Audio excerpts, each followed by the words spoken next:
Hey everyone, welcome back. Today we're tackling something I know a lot of you are fired up about. We're diving deep into the world of home-based businesses. Yeah, those ones that start right under your own roof. Exactly. And to get to the bottom of this, we've got some seriously insightful stuff from, uh, well, let me see. Yep, an article called Pasted Text. Catchy. Right. But we're not going to just skim the surface, oh no. We're talking about ditching the whole work in your pajamas cliche. Yeah, we're going way deeper than that. We're uncovering the real strategies, the actual grit that takes a home-based idea and turns it into a booming success story. You ready to dig in? Absolutely. Let's get started. So, first things first, when we talk about starting a business at home, we got to acknowledge the obvious perks, right? Yeah. Like, bye-bye to that soul-crushing commute. Exactly. And think about the overhead, rent for an office space, poof, gone. That alone could be a game changer for a lot of folks just starting out. But, okay, less overhead, more flexibility. There has to be more to it than just that, right? You hit the nail on the head. It's not just about saving money or setting your own hours. It's about embracing the lean startup philosophy. Means startup. What's that all about? It's all about minimizing risk, especially in those early stages. Your home becomes your testing ground. You get to experiment, try new things, and figure out what works without putting a ton of capital on the line. Okay, that makes a ton of sense. You're basically saying your home is like a low-risk lab for your business idea. Exactly. It's like a pressure-free zone where you can refine your product, figure out your target audience, and iron out all those kinks before you go big. So you can really, truly hone in on what works and what doesn't. Precisely. Now, let's talk about the flip side. Working from home, it can get a little, well, lonely, right? Yeah, I've definitely felt that working from home. It's like you're in your own little bubble sometimes. Right. And it's easy to fall into the trap of working nonstop, which, believe me, is a recipe for burnout. So how do you stay connected, like network, when your business eyes your home? That's a great question. And it's something a lot of successful home-based entrepreneurs emphasize.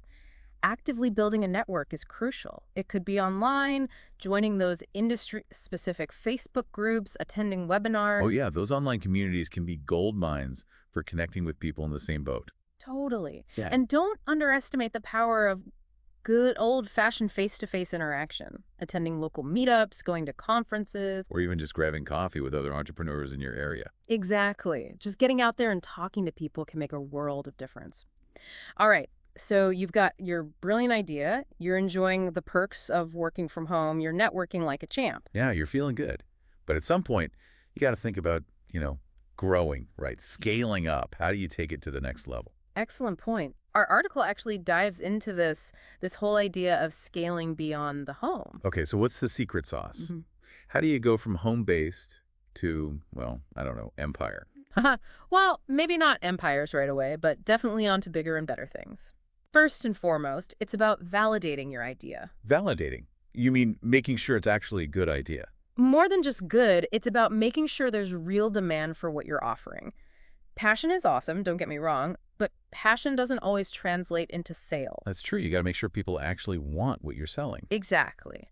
So how do you validate your idea? There are tons of tools out there, online surveys, market research platforms. You can even just talk to potential customers, Yeah. like real people, get their honest feedback. Absolutely. It's invaluable. Then, once you know there's a market for your product or service, you got to build a strong brand presence. Think about it. Your website. Social media too, right? Big time. Even something as simple as your email signature. It all contributes to telling your brand's story. So it's like creating a digital storefront, making it eye-catching, easy to navigate. Exactly. You want people to find you easily and instantly understand what you're all about. Now, let's talk about those big success stories. You know the ones, those companies that started in someone's garage or basement? Oh yeah. Apple, Amazon, Spanx, GoPro. I mean, those are some serious heavy hitters. They are. And it's easy to get caught up in the glamorized version of their stories. But let's be real, there were struggles. There were lessons learned along the way. So what can we, the everyday entrepreneurs, learn from these giants? Tons. Let's take Amazon, for example. Back in the day, custom reviews weren't really a thing. But Jeff Bezos, he saw the value in them, the power of social proof. And look at them now. I mean, who doesn't check reviews before buying something online? It's become the norm. And it's a brilliant example of how a seemingly small innovation can have a massive impact. Then you've got Spanx. Sarah Blakely, the founder, she was relentless. She marketed her product directly to women, went on QVC, did in-store demos. Wow, that's dedication. She was Mhm. afraid to get out there and hustle. Not at all. And that direct connection with her customer base, that was huge. Okay, so those are the big names, the ones we all know. But what about those smaller but mighty businesses? Those are just as important. In fact, they might be even more relatable to someone starting out. Totally. Like someone running a bakery from their kitchen or selling handmade crafts online. Perfect examples. There's this fantastic bakery in my town that started literally in someone's kitchen. The owner, she focused on unique flavors, built a following through farmers markets, and really leveraged Instagram. And now they have a storefront, right? They do. And they're even expanded into wholesale. It's a textbook example of strategic growth, taking it one step at a time. That's awesome. And you know what? I've noticed a similar trend with online fitness coaches. They start by building a community, offering free workouts, challenges, all on social media. And then they launch paid programs or even open their own studios. Exactly. It shows you that you don't need a fortune to get started, just a solid plan and the drive to make it happen. Couldn't agree more. These stories, they're not just feel-good anecdotes, they're blueprints. They lay out the steps, the challenges, and the rewards, and the common thread. Passionate individuals who see a need and aren't afraid to start small. So to recap, starting a business at home, it's more than just working in your PJs, right?